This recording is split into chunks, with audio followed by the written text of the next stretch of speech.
And so then going forward from spring into summer, again, begging me for stuff because I had talked about going to Sumfest in July, and I would be there. And I invited her to come along, same as I did in 2019. And then with another friend of mine. So again, everything paid for. You don't have to pay for food, transportation, hotel, all that stuff would be taken care of by me. Duh, you're my date.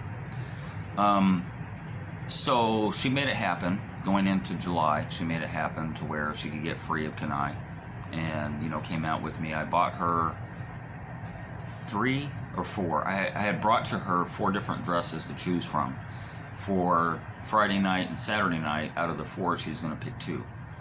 I think I brought some hair also. Oh, by the way, I think it was either early 22 or it was late 21. She had a second phone, and when she was on that second phone, which she used a lot, it was like, it was fucked up, and I had to suffer through some of our phone calls with it, like really low. You couldn't hear her that well, no matter what she did, put her mouth to the speaker or whatever, and it was very, very annoying to me, and it must be for other people. And after a couple months of my suffering trying to listen to her, I offered to buy her a new phone because I'm the problem solver and I wanted to solve that problem for her. So again, something else she didn't ask for, but something that I just did because I cared about her. And I cared about listening on the phone, all that stuff. So I bought her a Galaxy. I don't remember what model it was, the 14 or something like that. No, it wasn't 14. I think it was a 9. Anyway, it doesn't matter. I stepped her up the game and got her the phone to solve that problem. When an empath, somebody who has empathy for somebody, runs into a narcissist, it's the best combination. It's the best combination for the narcissist because they can puppet master the empath, which is what I am. And she knew. Now, I'm not going to go out on a limb and say she was doing this on purpose, putting her hand on the speaker and going, "Oh, I don't know, it's just my phone. It's not working that well." I wouldn't doubt it. I wouldn't doubt it at all that she tried to manipulate me into buying her a new phone because she didn't ask for it. I just did it.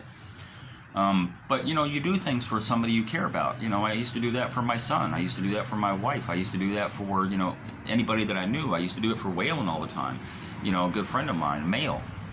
So obviously there was nothing there as far as reciprocation or anything like that. But then again, me and Waylon did favors for each other through the years anyway. So there was never an issue of I do so much for him and he doesn't do shit for me. It was never an issue because in a reciprocal relationship, no matter what that relationship is, you do for each other.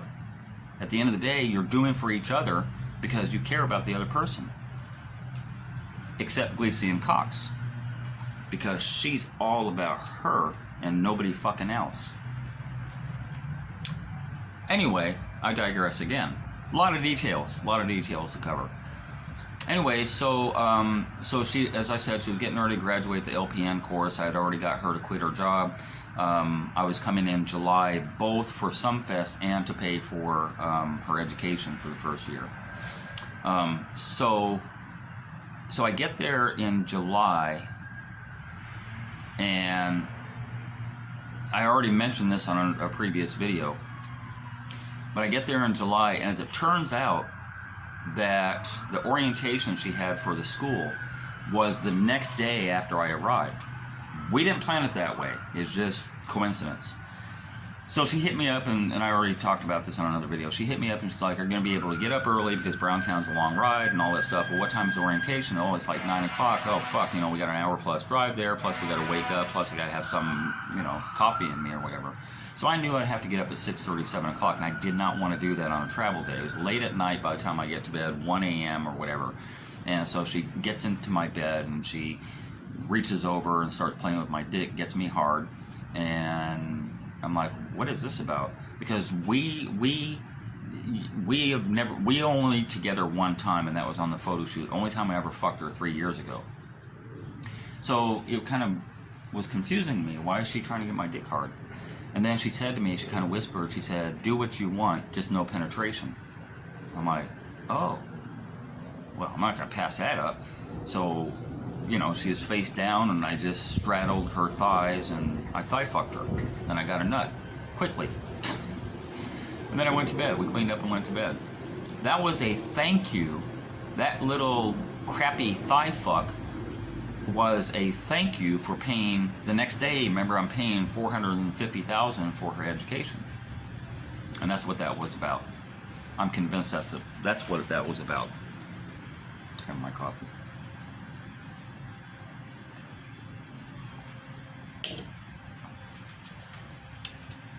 No, she didn't bother to, you know, ask, can I go wash your car? Can I clean your apartment? Can I clip your toenails? Can I give you a massage? You know, just like, here, let me give him a little thigh fuck. Yeah, red flags everywhere. Red flags everywhere that I should have been more clued into. And then, as I said on another video, because I jumped ahead of the year and all that stuff, so I'm going to be repetitive, so bear with me. The next day, we get up there, first thing we do is go to the college. $450,000. I just pay it outright. In fact, I think that first day I didn't quite have enough, and I was going to go back to get some money exchanged the following day, and then go back up there and pay the rest of it, which I did. So it all got paid in advance.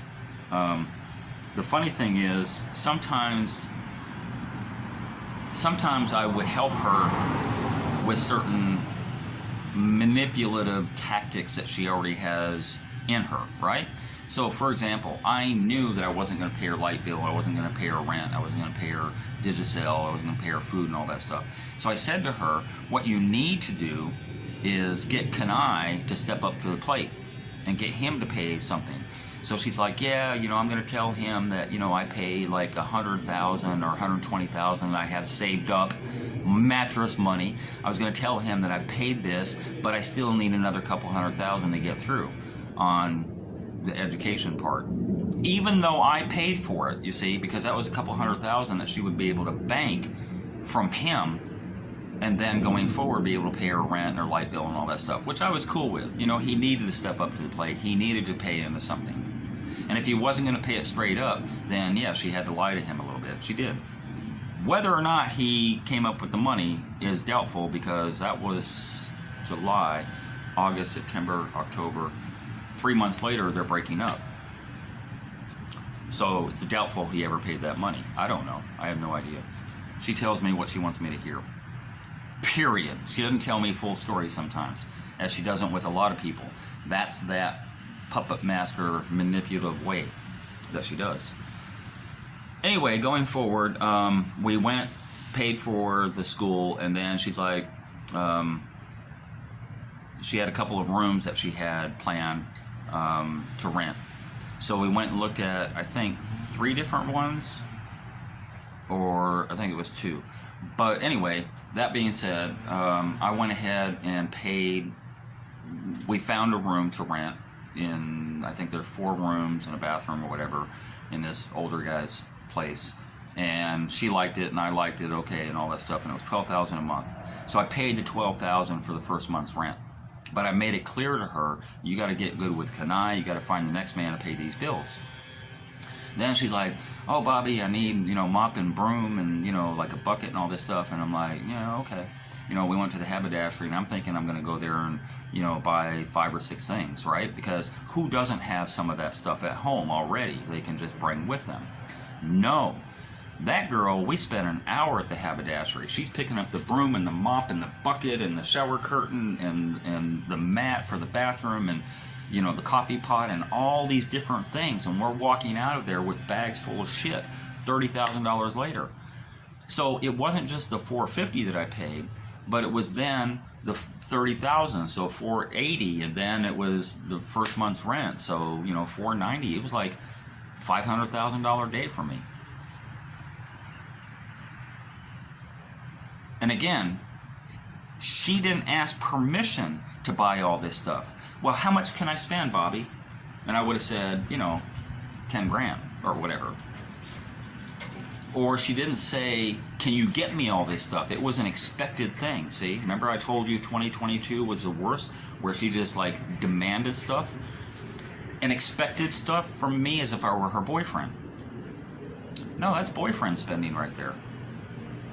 That's beyond what I offer to do when she manipulates in such a way to make it happen. And this wasn't even manipulation. This was straight up, you know, you're my man, so you're going to pay for this shit, which I wasn't. Because we weren't in that transactional friendship thing, you know. I was the simp, you know. I was the guy in the friend zone.